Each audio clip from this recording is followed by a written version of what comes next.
Bonjour, c'est Ciné Dave, je vous propose un top 10 de films d'horreur sans spoiler. Numéro 10.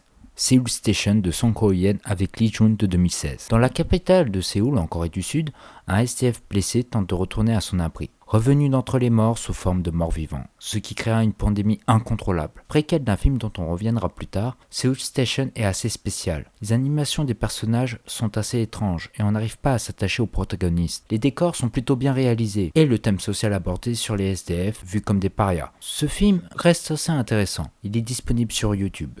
Numéro 9. Making of de Cédric Dupuis avec Olivier Bureau de 2012. Cédric Dupuis, un fan de cinéma, décide de réaliser non pas un, mais le plus grand film d'horreur de tous les temps, et devra compter sur ses propres moyens et de l'aide de ses amis. Mais malheureusement, faire un grand film est extrêmement dur, mais le faire en amateur l'est encore plus. Il basculera dans la folie. Ce film français réalisé par un amateur, dont il donna son nom à son personnage principal, avec un faible budget, réussit quand même à donner une sortie en DVD et cinéma, et utilise l'humour noir avec joie. J'étais très surpris, c'est peut-être pas le meilleur film, mais mérite quand même cette place. Si vous voulez le regarder, prenez garde, il est très gore. Il est aussi disponible sur YouTube, sans limite d'âge. Là, quand même, YouTube faudra faire quelque chose. Et un grand merci à Anthony Pazona de m'avoir fait découvrir ce film.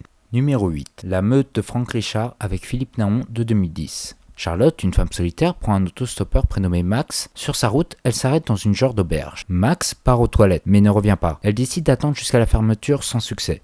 Elle décide de revenir la nuit. Un film franco-belge, assez insolite, horreur et humour noir parodie un peu dans le style des films d'horreur américains. Assez méconnu, mais sympa. Numéro 7. VHS réalisé par plusieurs réalisateurs. Un groupe de marginaux sont engagés à retrouver une VHS dans une maison isolée. À leur arrivée, ils découvrent de nombreuses VHS qu'ils vont visionner. Enfin, un bon film fan footage. Bien que certains courts-métrages sont assez oubliables, nous suivons plusieurs protagonistes tournant des vidéos amateurs sur des phénomènes inexpliqués. La qualité en VHS rajoute une sensation réelle et nostalgique. Certains moments sont assez angoissants, je vous le conseille.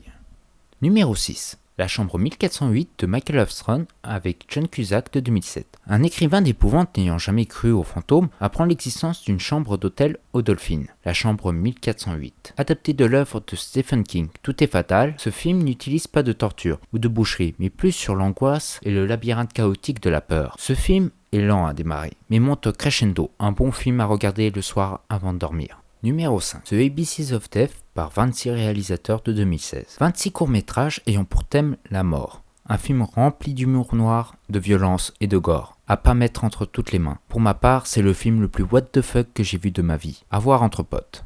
Numéro 4. C'est arrivé près de chez vous, de Benoît Poelvoorde, Rémi Belvaux, André Monzel de 92. En Belgique, Ben gagne sa vie en tuant des gens, mais ne s'en prend pas aux riches, au risque d'éveiller les soupçons. Accompagné d'une équipe de télévision pour un reportage. Poelvoorde est fantastique, un humour noir à en rire jaune. Je trouve qu'il ressemble plus à un film d'horreur car il est très satirique et certains moments très violents. Et le voyeurisme de certains médias a participé au crime comme au quotidien. Bref, une liberté totale de la réalisation.